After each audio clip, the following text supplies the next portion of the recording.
Jokes विनोद. Video शेवटपर्यंत पहा. मित्र असावा तर असा. मित्र: काय रे, एवढ्या सकाळी कुठे?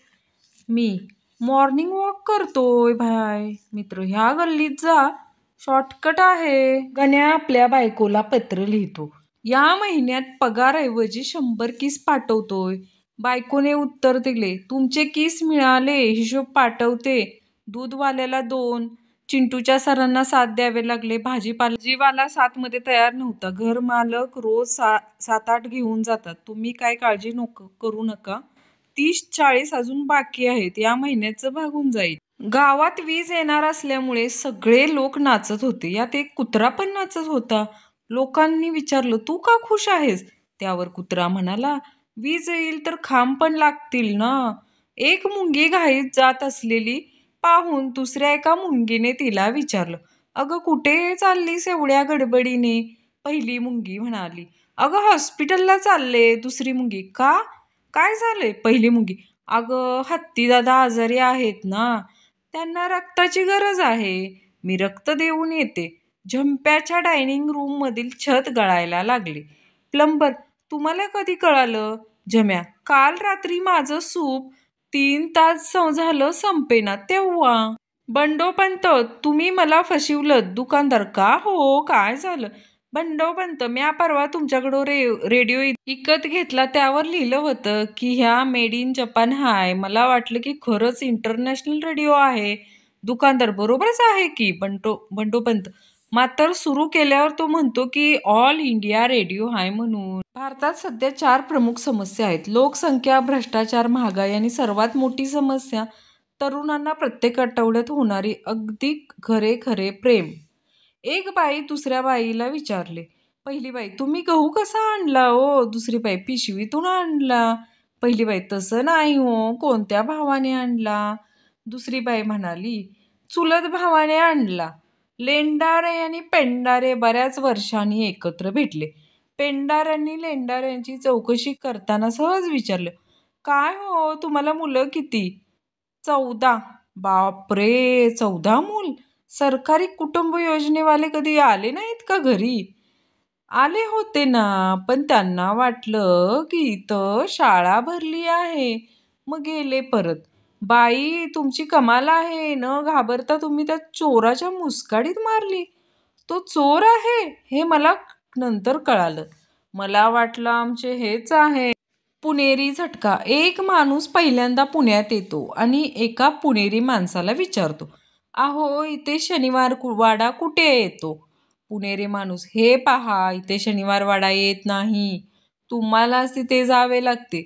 तिच्या प्रेमात झालो होतो मी पूर्ण वेडा. तिच्या प्रेमात झालो होतो मी पूर्ण वेडा. एक दिवस आली स्वतःहून जवळ आणि मला म्हणाली, दादा, मला मुलगा झाला, हा घ्या पेढा. पत्नी: अहो, मला पण तुमच्या सोबत अमेरिकेला यायचं आहे. का नाही मला सोबत घेऊन जात? पती: वेडी आहेस का? 5 स्टार हॉटेलमध्ये कोणी डब्बा घेऊन जातं का ग? मुलगा: बाबा, आई आणि पत्नी यात फरक काय आहे?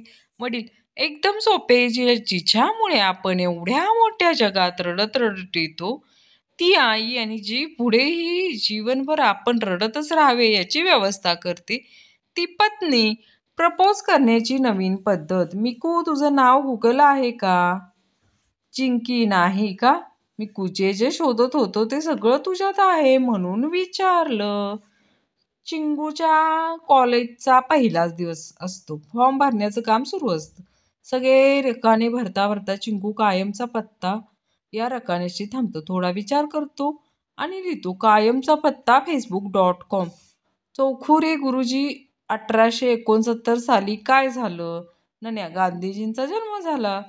गुरुजी: आणि 1873 साली काय झालं? नन्या: गांधीजी 4 वर्षाचे झाले. शिक्षक: तुला एखाद्या लढाईबद्दलची माहिती आहे का? चिंटू: हो. शिक्षक: कोणत्या? चिंटू: आईने घरातल्या गोष्टी बाहेर सांगायच्या नाहीत असे सांगितले आहे. एक साप दुसऱ्या सापाला: काय रे, आपण विषारी आहात का बिनविषारी? दुसरा: का रे? पहिला: नाही रे, आत्ताच माझी मी जीभ चावली बघ म्हणून विचारतोय रे. एकदा मुकेश आणि प्रकाश जंगलात जातात.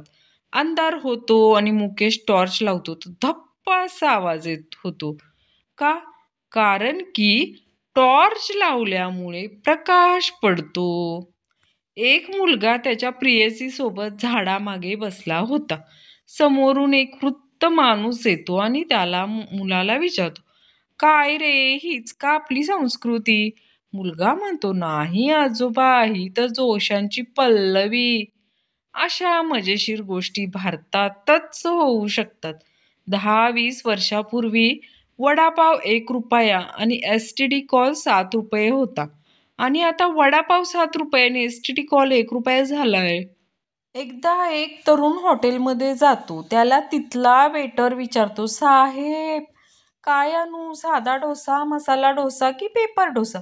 गृहस्थ, सध्या तरी मला फक्त आडोसा हवाय. माझ्या 2 मैत्रिणी एकदम मला शोधता आहेत.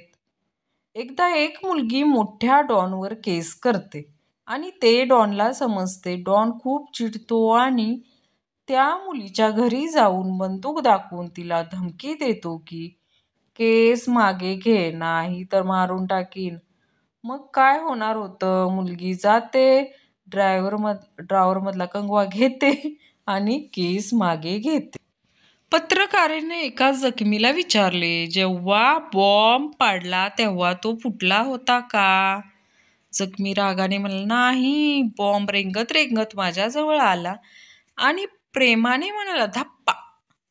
बाबा, राजू, हल्ली तू फार झोपतोयस. राजू, हो बाबा. बाबा, काय झालं? तब्येत ठीक आहे ना? राजू, हो बाबा. मागच्या रविवारी मी त्या भाषणाला गेलो होतो ना, त्यांनी सांगितलं स्वप्ने बघा तरच मोठे व्हाल, म्हणून मी झोपायला लागलोय. झोपलो तर स्वप्न पडतील ना. डॉक्टर, तुम्हाला मलेरिया झाला आहे. रुग्ण, डॉक्टर, खरंच मलेरिया झालाय ना? एकदा एकाला डॉक्टरांनी मलेरियाची औषध दिली, पण तो टायफॉइडने मेला. डॉक्टर, नाही, माझे रुग्ण मलेरियाचे औषध दिल्यावर मलेरियानेच मरतात. नवरा घरी आल्यावर, बायको, अहो मी आज ना जगातील सुंदर बाई बघितली. नवरा, मग काय केलं तू? बायको, काही नाही, थोड्या वेळाने मी आरशासमोरून बाजूला झाले.